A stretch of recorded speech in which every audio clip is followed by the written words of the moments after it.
Kicking back on this summer breeze.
Welcome to Double K's Classroom.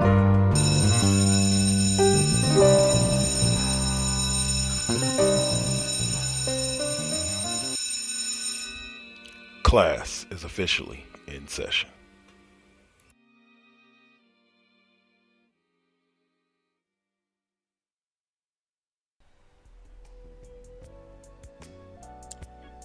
The following Four Aces production is for mature audiences only. Listener discretion is highly advised.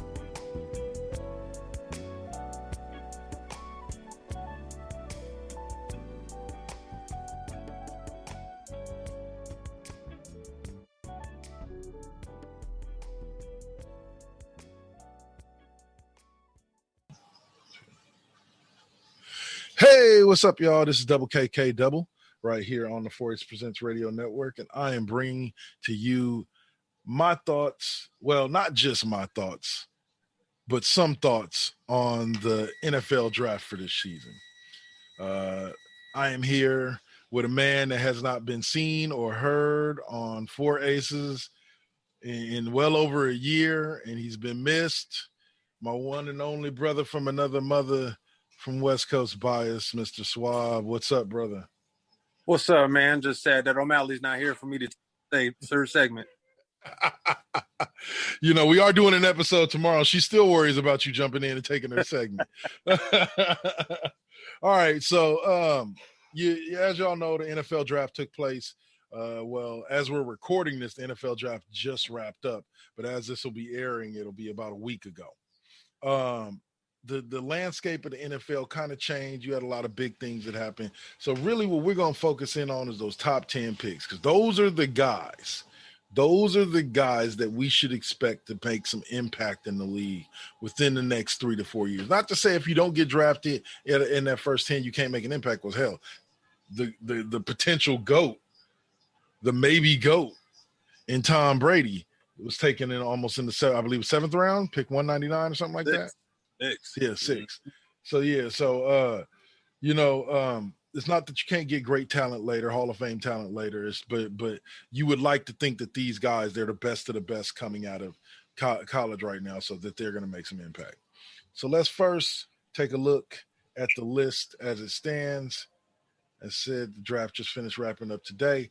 So we opened up the draft with the Jacksonville Jaguars, who possibly were one of the most pathetic NFL football franchises last year, sans the year the Browns went 0-16.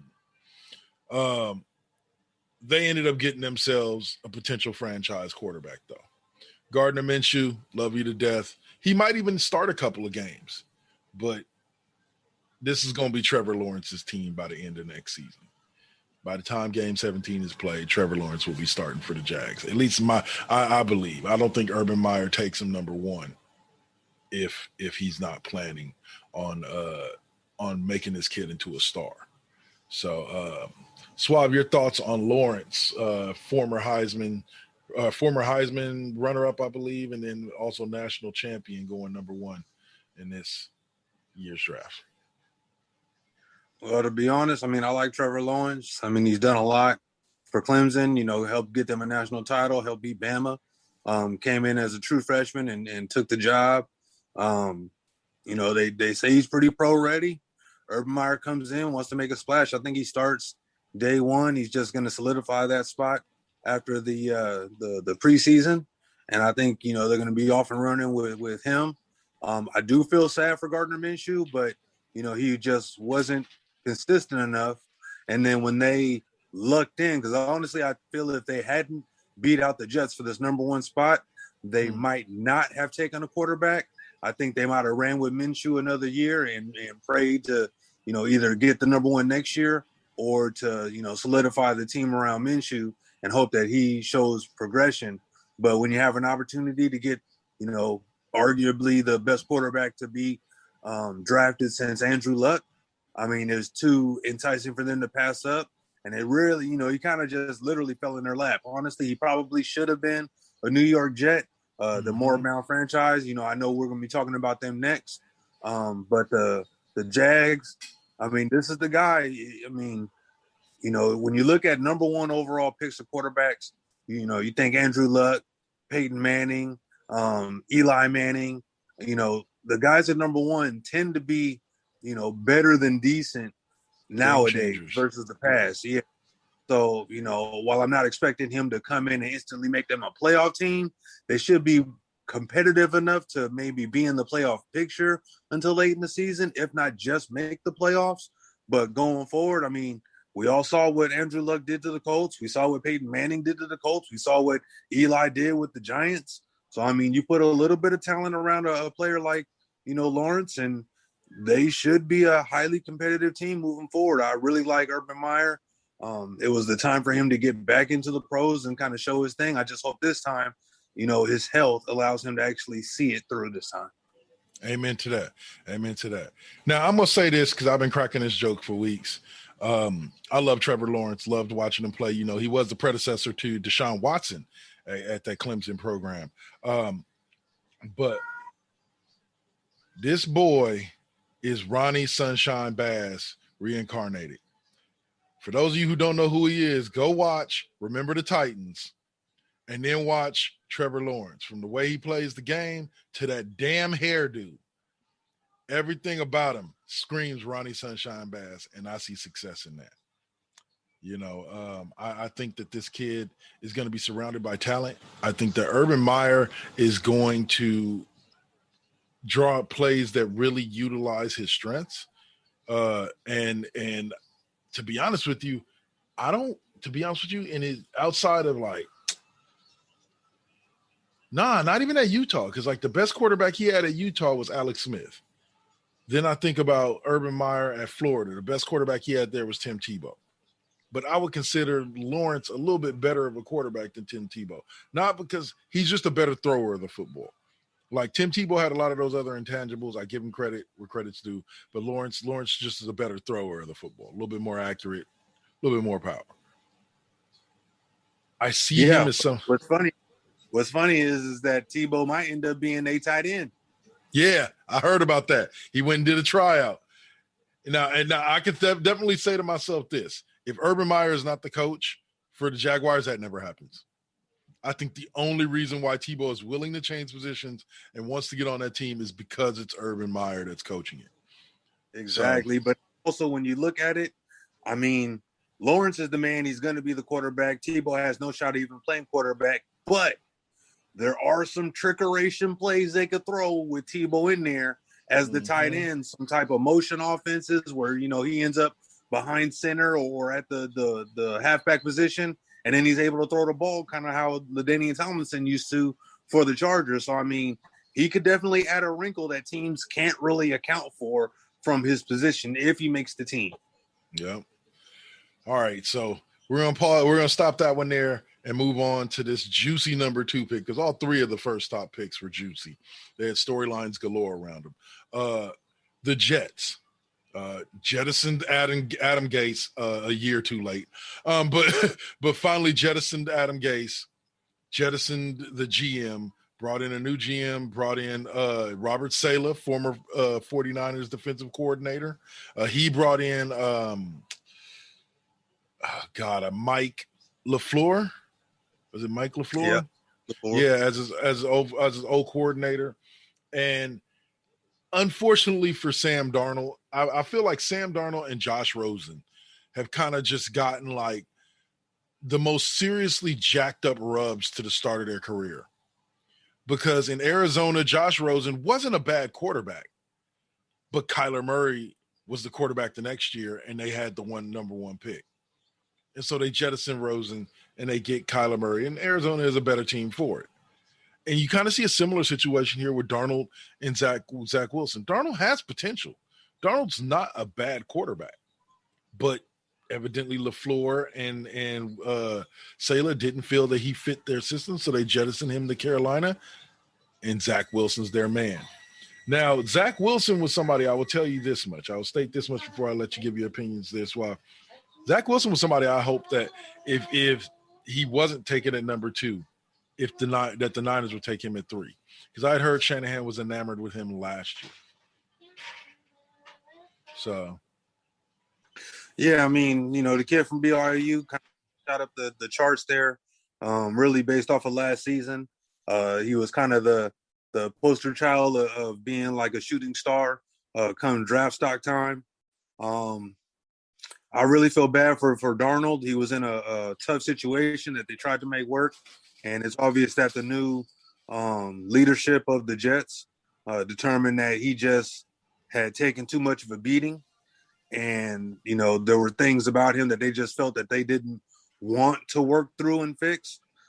So they picked their next guy. They picked their guy after losing out on the Lawrence sweepstakes. So, I mean, this one's a tough one because it was so quarterback heavy. I think there's only the third time ever that 3 quarterbacks went 1, 2, 3. And then you had another quarterback taken a little bit later, 2 more quarterbacks taken later in the first round alone. So 5 first round quarterbacks. Zack Wilson's in an interesting spot. If they can put enough weapons around him and actually give him some protection, which what they could not give to Sam Darnold, and they still haven't necessarily fixed. I got to look at the rest of their draft, but I know they didn't draft 5 offensive linemen, so they still have work to do on that. And then they let their best defender go in was it the kid Adams, I believe, the safety, sent him to Seattle. He got disgruntled when the team looked like it really wasn't going anywhere. So, I mean, I'm hoping they don't put Wilson out, like they did Darnold. They let him sit for a minute, let somebody else get their head beat in while they finish putting the pieces around him, and he's able to learn the offense. And hopefully next year he's able to step in and lead that team. I got a soft spot for the Jets. They've been, a moribund franchise for decades now. I mean, they've had squads to be good. The Rex Ryan years, they had 2 or 3 seasons where they're actually a really good team. But since then and before then, you might have to go all the way back to Namath when they were actually worth anything. I mean, there's been a couple of bright spots here and there, but I mean, I like the Zack Wilson kid. It's just going to be tough with the amount of talent. They're going to have to do a lot of work quickly over the next 2 seasons for him to have success. Otherwise, they're going to end up with Sam Darnold 2.0. Amen to that. Amen to that. And you talk about giving a quarterback an opportunity to learn, and I think that's exactly what's going to be going on with our next pick, and that is everybody was surprised, but I had said, remember early on in one of our conversations, that Lance was the guy that I kind of liked most out of it. Like he's mobile, he's accurate, and he's young. So it gives him an opportunity to sit on the bench for a couple of years and learn the offense. People forget when they push to rush Trey Lance into the starting lineup, which he was the 3rd pick overall in the draft. When they rushed to put Trey Lance in that starting lineup, that the kid's only 20, and Kyle Shanahan's offense isn't exactly simple. It's a complicated offense. So the kid, giving the kid a year or two to learn and using somebody else who is, as long as he can stay healthy, is a proven winner within Shanahan's offense. You can't opt for a better situation. Your thoughts? I'm going to be honest. I see Alex Smith, Kaepernick all over again, only this time I believe that Trey Lance will take the job and be able to hold on to it for the foreseeable future. I believe that the quarterback, Garoppolo, I think that he's really the epitome of Alex Smith. You know, he'll manage a game out for you, but he's not necessarily going to be able to win that game for you, win the big one, get over that hump. He did get this team to the Super Bowl, but the reason they're drafting the quarterback now is because Garoppolo didn't get it done. I mean, I'll be honest. Had they won that Super Bowl, they're probably not drafting the quarterback right now. You know, even with the bad season that they had, with the myriad of injuries that allowed them to get to the number 3 pick, I think they go in a totally different direction. And Garoppolo's the man for the next half decade, if not longer, especially with the way quarterbacks have been able to play a lot later into their careers, into their 30s, versus the previous decades. So I think Trey Lance is going to come in. He will probably sit on the bench this season, but I would be incredibly surprised if Garoppolo makes it through next offseason. I would assume, depending on how preseason goes, there could be a chance maybe they would, you know, even if they started Lance, they would hold on to Garoppolo as insurance on this season. But to be honest, I think that Lance will be the starter going into the next season, not this coming season, but the season after. And then Garoppolo most likely gets dealt to a team that, you know, their quarterback falls out of favor and they just need a game manager. Essentially, he's going to run into the same Alex Smith issue. He's going to come in and be given the keys, knowing that there's going to be a guy drafted that's going to take over for him. So he's literally in the same shoes that Alex Smith got, only without he has had a spat of injuries, but I think, you know, he'll get this one last chance to get over for the Niners, but this is it. You know, after this season, he's gone. I think it all depends on Trey Lance's development. Like I said, we got to remember the kid is 20. As good as the kid is 20 years old. So we're gonna have to remember that. And Shanahan wants to bring him along slowly. Now, like I agree with your assessment that most likely by the beginning of the 2022 season, Trey Lance will be the starter for the Niners. And Jimmy will most likely be moved on to someplace because where of his choosing. A lot of people forget he has a no trade clause, so the man will be able to choose where he wants to go and where he doesn't want to go. So it'll be the team that's on his list that offers the Niners the best offer that'll end up getting him. But I can definitely see Trey Lance being the guy of the future. The guy that leads the Niners to their next Super Bowl appearance if it doesn't happen next year and it's not Jimmy Garoppolo. This is a young team, and Lance has time to grow. Here's the deal. You were talking about if they won that Super Bowl. I'm going to say this. I think if Nick Mullins turns out to be a better quarterback than what he was, not to say he was bad, because he did great in spot duty, but if he had turned out to be a better quarterback and we had a little bit more success with him, I think the Niners never move up. Absolutely. They never move up to 3. Absolutely. You know, they stay pat at 12 and maybe they take a Caleb Farley or Patrick Surtain or something like that, and they go defense with this draft. But I think that Nick Mullins kind of flaming out forced them to be like, look at it like this.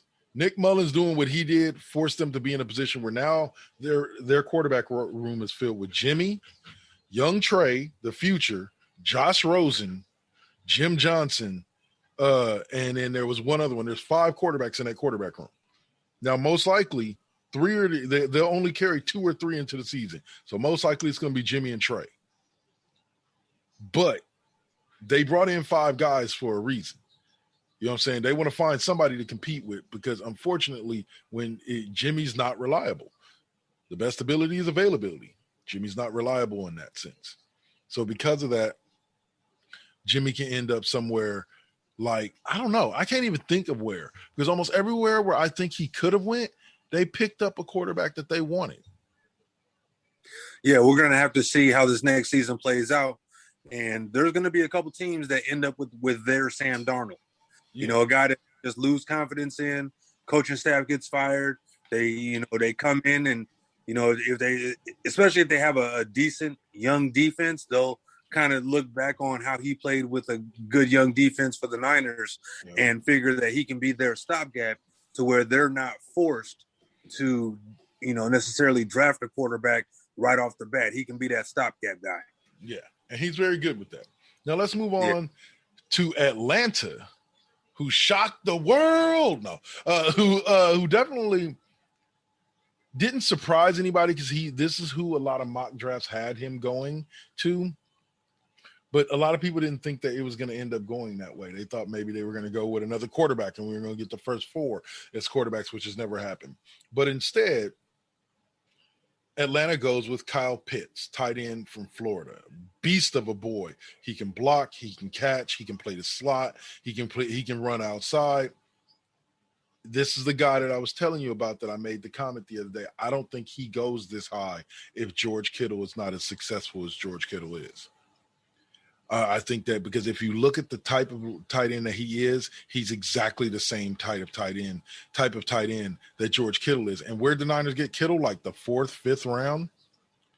So nobody wants to let a guy that could be that good slip that far again.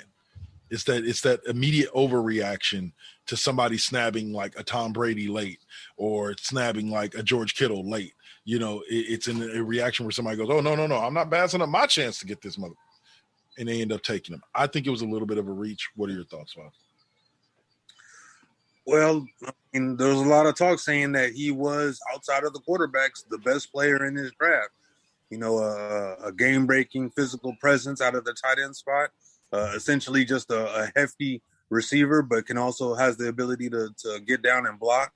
So, if I were to compare him to another tight end, I probably would go with a Tony Gonzalez versus the Kittle, just considering that, Gonzalez was a first-round pick as a tight end. So, Pitts isn't necessarily going to be a diamond in the rough because he got drafted number 4 overall. Yeah. I like that, it depends on if Atlanta deals Julio Jones. There was a lot of chatter that he was going to get moved. But if they hold on to Julio Jones, I know they've got, I believe, the kid Calvin Ridley, if I'm not mistaken. Yes. That might be the guy. New England. I know they've got a good number 2 receiver, so that's going to take a lot of heat off of the tight end spot. And if he can come in and give them what they were getting from Gonzalez, then it's an immediate upgrade for the Atlanta Falcons. They won't be running necessarily the same Shanahan offense from when they were all seeing all that success, but they should still be successful. I think he'll have an opportunity to shine. He's definitely come in. He started day 1. That's why they felt comfortable with how they were letting Hooper go, because Hooper was supposed to be the next guy for Atlanta, and now he's in Cleveland. So I think they feel real good about Pitts. And like I say, a lot of people think he was the best player in this draft that wasn't a quarterback. For sure. All right, so the last pick that we're going to do for the first half of the show right quick, we got something that happened twice, and we'll go over it because it was back-to-back picks. We'll go over the other one at the top of the next half.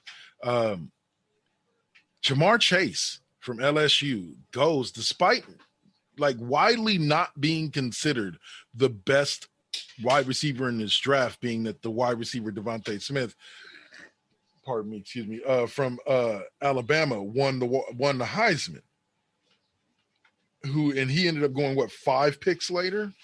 Yeah, I think a lot of this had to do with the Bengals wanting to reunite Chase with his homeboy Joe Burrow, who they took with the number 1 pick last year in the draft. Chase and Burrow had a lot of success in LSU. And maybe Zach Taylor's hoping that they'll have similar success in Cincinnati. So your thoughts on Cincinnati pairing up their number 1 pick quarterback last year with one of his number 1 targets from his college days in Jamar Chase? I'm going to be honest. It happened 4 times in this first round, and it's really a rarity in the NFL for it to go down like this. But I'm going to be just pertaining to this pick and the next couple that were wide. Jamar Chase was in the conversation of being the best wideout in this draft, depending on how you wanted to use him. And I think that pairing Burrow with one of his best friends from college at that spot, considering he was worthy of that spot, that's a no-brainer. You want to make your guy happy. I mean, let's be honest. The Packers could have taken a page out of the notebook of what the Bengals just did. They know Burrow's the man. He's gonna be a very good to maybe elite quarterback going forward. He still has some work to do. I'm not saying he's there yet, but he's definitely showed flashes that he's going to be a good quarterback. You get him his favorite target from college, which, let's be honest, that's just a great story in and of itself. Mm-hmm. So, I mean, I think he's going to go there, and it's going to be like they didn't miss any time together. They still have some other holes to fill. They've got to get Burrow better protection. They've got some good players on defense, so it's really about getting that offensive line, under wraps. And once they're able to do that, I think this is a very good pairing, and it's definitely a smart pairing. I don't see it as a reach, because really the top three wideouts were, kind of a coin toss. Yeah, we're within that inch of each other. Yeah. All right, so we'll wrap this up there at number 5. We'll come back and hit up 6 through 10. Thank you guys for listening in or checking us out on YouTube here. Let's see. Checking us out on YouTube. You're listening to Double K's Classroom. I am here with the one and only Suave from West Coast Bias, and we're talking the NFL Draft. We'll be back after this podcast promo break, or if you're watching on YouTube after the commercial break, and we'll talk more football. Peace. You are listening to Double K's Classroom right here on the 4 Aces Presents Radio Network. Spreaker.com, iHeartRadio, Spotify, Apple Podcasts, Google Podcasts, CastBox, and wherever you find your favorite podcasts. Hey guys, this is Venice, and I've got a message from a friend of mine about my favorite podcast. It's your boy, Flavor Flav in full effect. Check this out, everybody. I want y'all to go check out TJ. What's good, everybody? TJ Johnson here from Voice from the Underground. I am the most handsome. Big Has. And I'm smoking my cigar, of course. You know what I'm saying? The Dutch. You pick me up in an Uber and a PT Cruiser, I'm calling Lyft. Cause they be fighting the power, talking about social issues, politics, you know what I'm saying? And we're not even that good. Right, we're terrible. Terrible. Tangents all over the place. And not only that, but they be keeping it fun with the sports, music, comics, and movies too. Am I allowed to talk? I think no, not right now. Shut up, colonizer! You know what I'm saying? He on Twitter at VFU Podcast. Yo, you can find them. So check 1, 2. This is Flavor Flav. Yeah, boy. Okay, what Flav was trying to say is, check out Voice from the Underground on your favorite podcast network. Voice from the Underground. Hello, Radio World. This is K-Double here to let you know about KD5P. K-Double's 5th period music class, a bi-weekly music show here on the 4 Aces Presents Radio Network, where every other Friday night at 8, I take you on a musical journey through the careers of some of your favorite musical artists. So check me out on Spreaker.com/4 Aces Presents Radio or on iHeartRadio every other Friday at 8 p.m. on Revolving Door episodes. Peace. KD5P. Interruption in progress. Now hijacking into ANS 2.0 immersion rig. Now simulating the amazing nerd show. Featuring comics. And Batman's like, you're safe here and everything, but the Joker all of a sudden pulls out a gun and shoots himself. Movies. People fight with lightsabers. What the hell do you want? I mean, in every one of these movies, there's a lightsaber battle. Yeah, no problem. I'm gonna rewatch it a million times. Yeah. I'm just saying, give me something more. Wrestling. That would be awesome. Oh my god, just a monster. Fans would be like, holy, what the hell's going on? What happened to Jericho? Horror. It starts off like any other home invasion type of story, and then it just goes crazy. And more. Hey, this is Christian. Hey, this is Damon. And we are the Amazing Nerd Show. Make sure to download us on all your favorite podcast platforms.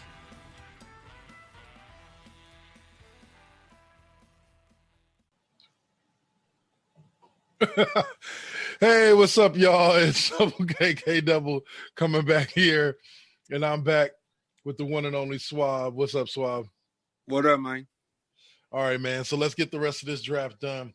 We here talking NFL draft. We talk picks 1 through 5.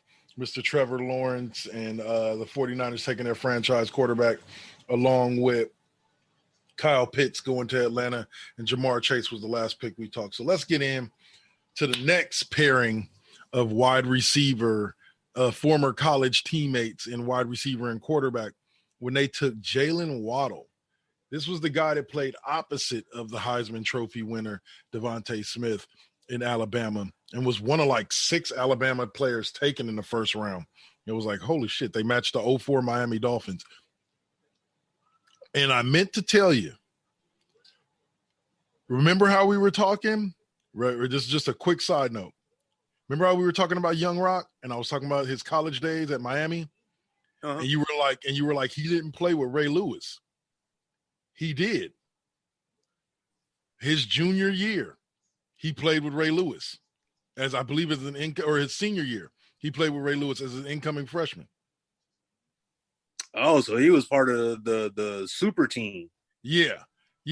So I just found it out. Like, basically, I was watching Young Rock on NBC, and it got to this episode, and he walks into the locker room, and he's like, "Hey, what's up?" He's like, "What's up?" He's like, "Who you?" He's like, "I'm Ray Lewis." And I was like, he did play with Ray Lewis. All right. Yeah. All right. So anyway, I just wanted to mention that. But Jalen Waddle, what many consider to be the second best receiver on Alabama last year compared to the Heisman Trophy winner, ends up going to pair back up with Tua Tagovailoa out there in Miami, giving him a solid target. Do they still have Landry's in Cleveland now? Yeah. Who did they have last year that was hot, wide receiver wise? There was somebody that fantasy wise was hot last year. I can't remember his name though. They got a young wide receiver core. They had one guy kind of stand out last year, but let's be honest, he's about to be their number 2 receiver. Yeah, behind Waddle. Waddle's just a beast. But once again, here we have that another team connecting their young up and coming quarterback with his old target from college. Like, is this going to become a trend? Are we going to start seeing this more? Is one of Trey Lance's wide receivers going to get drafted by the Niners next year? Like, what are we looking at here? I think it shows that teams want their quarterbacks who are faces of the franchise to be as successful as possible.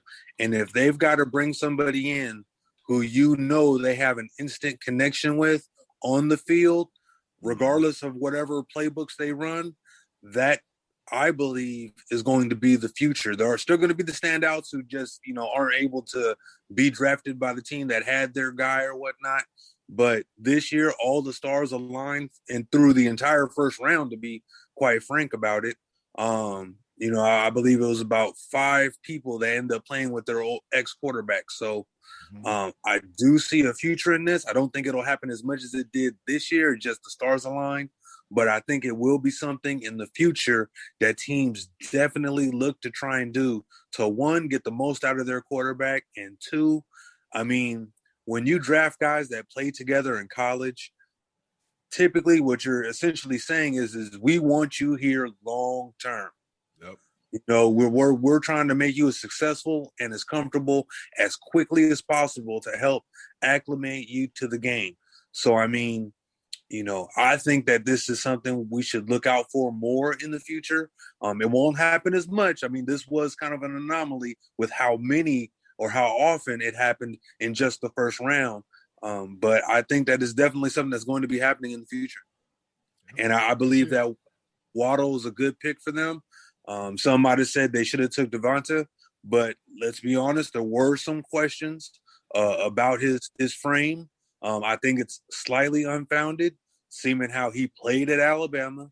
They played against the best, and he literally just won a Heisman Trophy, so I think that, it was kind of a either or type situation, and they felt like the build and frame and what Waddle could do on the field versus Devontae was what pushed them to select Waddle over Smith. Amen. All right, now the next pick we had at 7, the Lions, who this offseason was a part of one of the biggest trades out there when they moved Matthew Stafford, and I believe a few draft picks, to L.A. for Jared Goff. So what do? They go out and they get themselves a potential franchise left tackle, one of the best offensive linemen in the draft, and Penei Sewell out of Oregon to protect his blind side. So first O-lineman off the board, going to a place where they have a young quarterback, a decent defense, and Matt Patricia is coaching for his life. What are your thoughts on the Lions taking Sewell with that 7th pick? An absolute no-brainer. I mean, he at number 7, you get the best offensive lineman in the draft. I mean, they're literally calling him a generational talent. So, I mean, like at Trent Williams. 7 to get the best offensive lineman in the draft. I mean, they say there was a coin flip between him and another lineman taken later in the first round. But honestly, I think they got the guy that they want. He can definitely anchor that offensive line, and you're going to have to get Goff some protection. And this was the step in the right direction. I mean, every grade out I've seen is an A+. I don't see anybody. I think I might have seen somebody give the Lions at just a straight A, maybe because they don't do A+. But let's be honest, this is an A+ move. The guy fell into your lap because it was so quarterback heavy in the first handful of picks. So I think this was a good pick for Detroit. And, I got nothing against Goff. He, a Cal guy. I'm all about Cal Bears. And hopefully he can, recapture what made him such a high pick in his draft. Yep. Amen. Now, Sewell was the first O-tackle off the board. Next, at the number 8 pick, we had Carolina Panthers take the first cornerback off the board in J.C. Horn. Big, lengthy corner, shut down, easily considered one of the top cornerbacks in the draft. Your thoughts on Carolina securing their defense?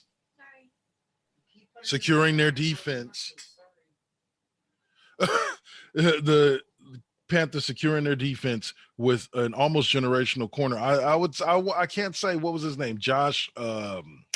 You remember him? He played for Carolina, and then he went over to Washington. He was considered. He's like trying to put himself in the same bracket with like Richard Sherman and all them. It was Josh something. But was good. I know he talking about, but his name is escaping me right now. Yeah, I think he could end up being something like that, except that maybe this guy stays. Horn was one of the ones that I was looking at for the Niners at 12 in the draft, but evidently he wasn't going to be there. But yeah, like I think Carolina improved themselves with this one. I'm going to be honest. They've got their draft specialists. They talked to this kid. I didn't like this pick. Really? I like Horn's ability. I like what I've seen on tape. I like the highlight reel that he's got out there. But I thought they should have taken Surtain. I think it was a coin flip. And I think that, the corner for Alabama versus the corner from South Carolina, I mean, the level of competition they both faced, I mean, to be quite frank about it, not only did Surtain play for Bama, but in practice, he faced off against Smith and Waddle, the two of the top wide receivers in this draft class. So I think that they should have gone Surtain, but they went Horn, and I'm not in their draft room. I have no inner knowledge. Hell, I've never even talked to the dude. So obvious that, they saw something that they liked. He was able to convince them to make him that pick. So while I don't like it, my opinion really doesn't matter because they went and turned around and got the guy that they wanted, and opportunity to, just like the Lions, get the guy that they wanted, and they did. So, I mean, I might not like it, but I can't disagree with it. For sure. Then you must have really liked what the Denver Broncos did. Well, as a borderline Raiders fan, I don't know, that might have hurt watching him come to the AFC West. But Patrick Surtain, the man we were just speaking of, did land himself in Denver. And supposedly he was who Denver was eyeing the whole time, according to Denver's general manager. That's who they wanted. But you think about adding that kid to a defense that's still got Von Miller, that's still got that kid Chubb at linebacker. He helps make Denver dangerous, extremely dangerous. Yeah, I mean, they get their shutdown corner. You know, they kind of had one with Aqib Talib, and now they get to essentially replace him with a Surtain. So, I mean, a Surtain is up to the task. He's instantly their number one corner. I mean, I know they do have that veteran who's been an all-pro corner. His name is escaping me right now. But I think he can come in and be the number two, eventually the number one. They definitely, you know, went defense with their first pick, so they're hoping that the defense can keep teams down and their young quarterback can help, you know, elevate his game, because they just got him a weapon last year, Jerry Jeudy. So, I mean, if the offense can turn itself around and become more consistent, not just turn themselves around, but actually just gain consistency, you know, if they can put up, you know, 21, 24 points by adding Surtain to that defense, now their thinking is that, you know, a team's not going to score 21 on them very often. So if they can get to 21 or 24 points, they've got a good chance to win the game. And to be quite honest, I can't argue with that. I mean, you don't want to waste Von Miller's last handful of seasons for however long he chooses to play. You do have Chubb to kind of take over after Miller's gone, but for right now, you have one of the best linebackers in the game in Von. So you don't want to waste him. You want to get good quickly.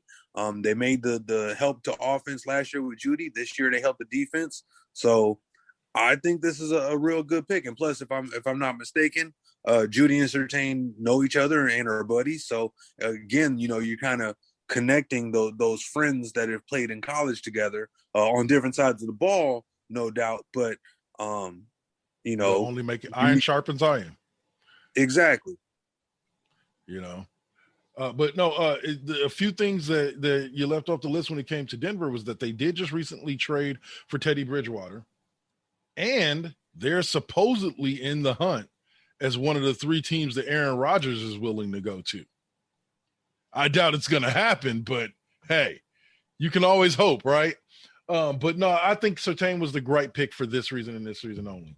You play in a division that consists of receivers like Tyreek Hill, Henry Ruggs, and fucking I'm trying to think of the other team in the AFC West. It's the Raiders, the Chiefs, the Broncos, and the Chargers. Yep, Keenan Allen.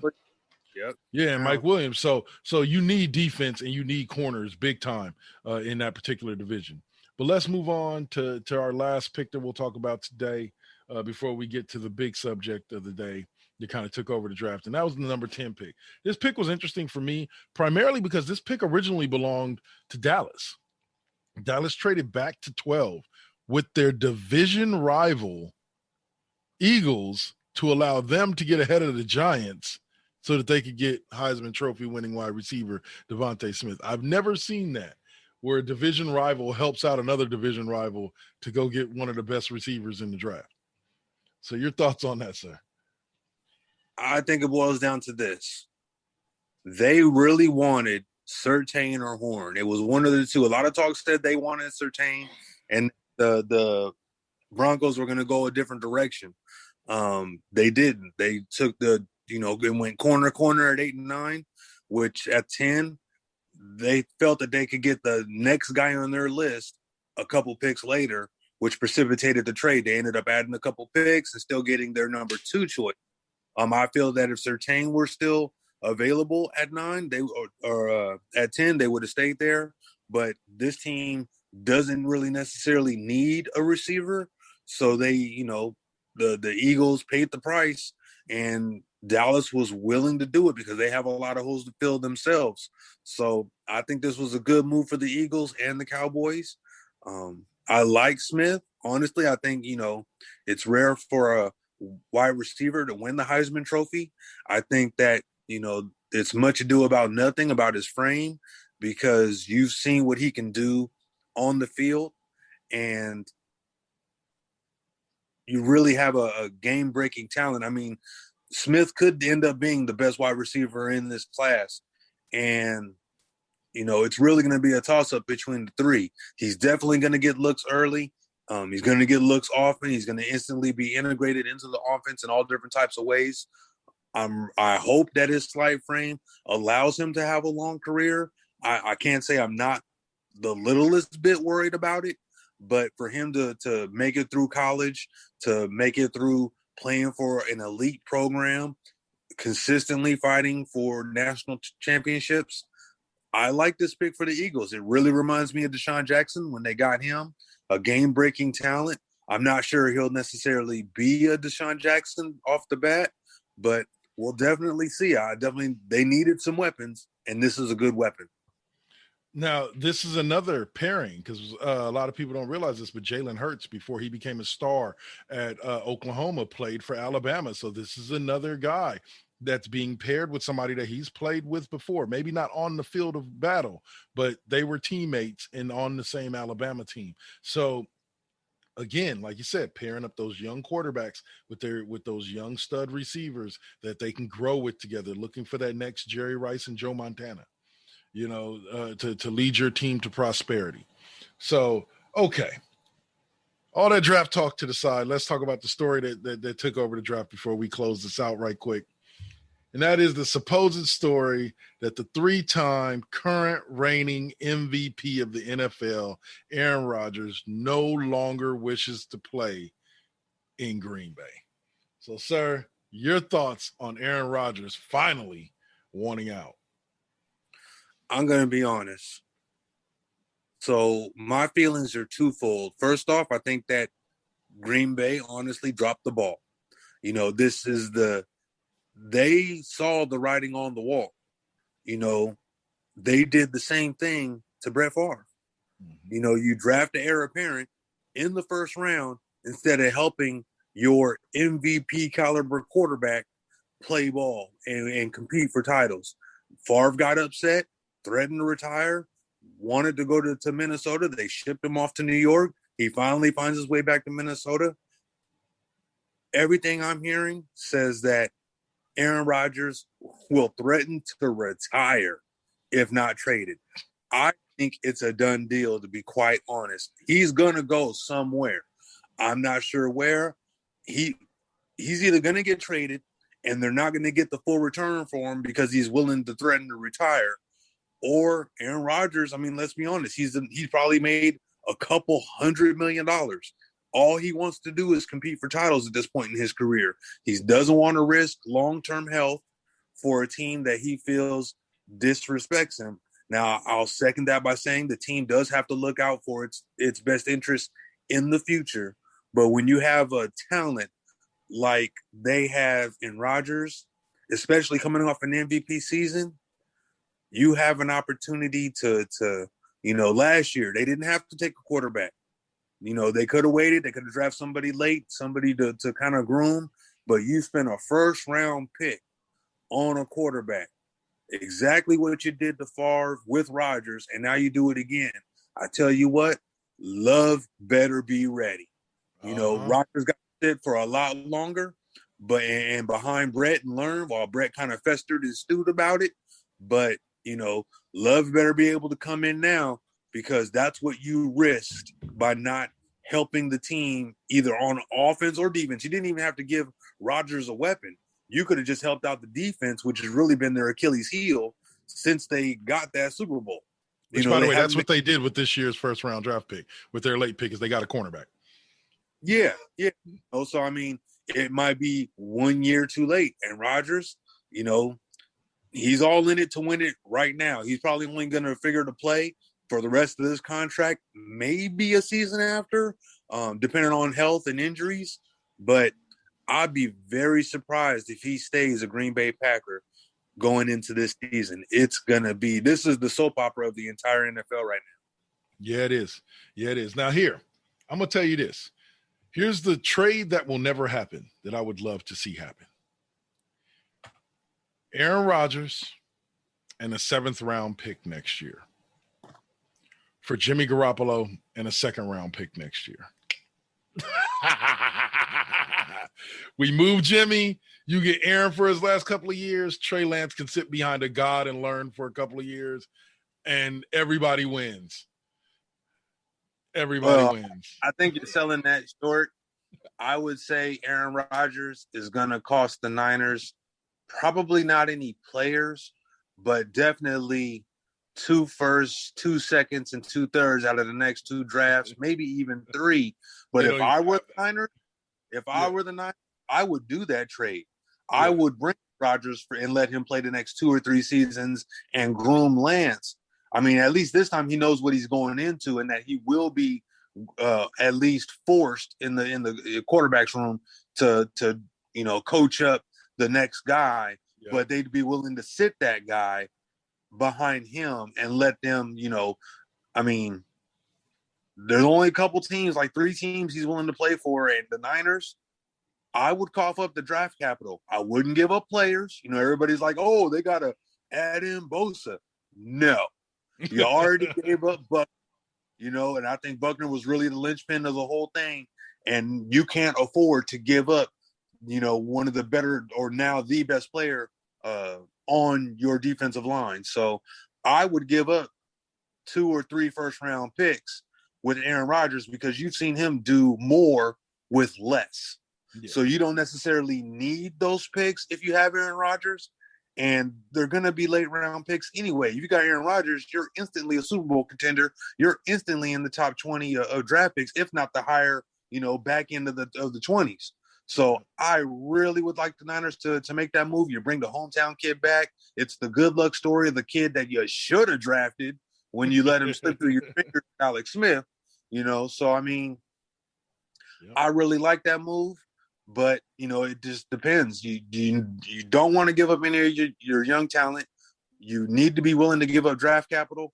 Somebody's going to do it. I'm just not sure if they're going to get the haul that they want. But all you got to do is look no further than what happened in Detroit. I mean, I believe they got a couple of good picks to go to the Rams, a couple of firsts and maybe a couple thirds. And Rodgers, Stafford's elite. Yeah. Rodgers is the Hall of Famer, and there is a distinct difference. So, I mean, Rodgers is worth minimum 3 first-rounders, and if I was the Niners, I'd cough those bad boys up today. But, unfortunately, they don't have it. They gave up 2 of their first-rounders to move up to number 3. They gave up the next 2 years.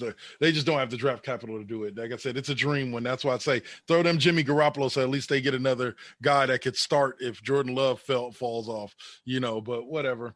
At this point in time, I'm happy with what we got. I hope they do well. But let's go ahead and wrap this up for the people. Any last words for him, Suave? I miss you, O'Malley. I would have loved to take in your segment. All right. Well, one of these days we're gonna have to get a recording, maybe do it on a Saturday or something, but we're gonna have to get y'all back onto an episode of West Coast Bias. Thanks for showing up with me here today, brother, and we will talk to you soon. Y'all out there in La La Land and TV land and in music land, keep joining us. We'll be back again later on this week with I'll be back again with Cheap Pop Podcast, and of course we got Mr. Deacon Experience tomorrow and all the other wonderful shows here on 4 Aces. So keep listening. Peace.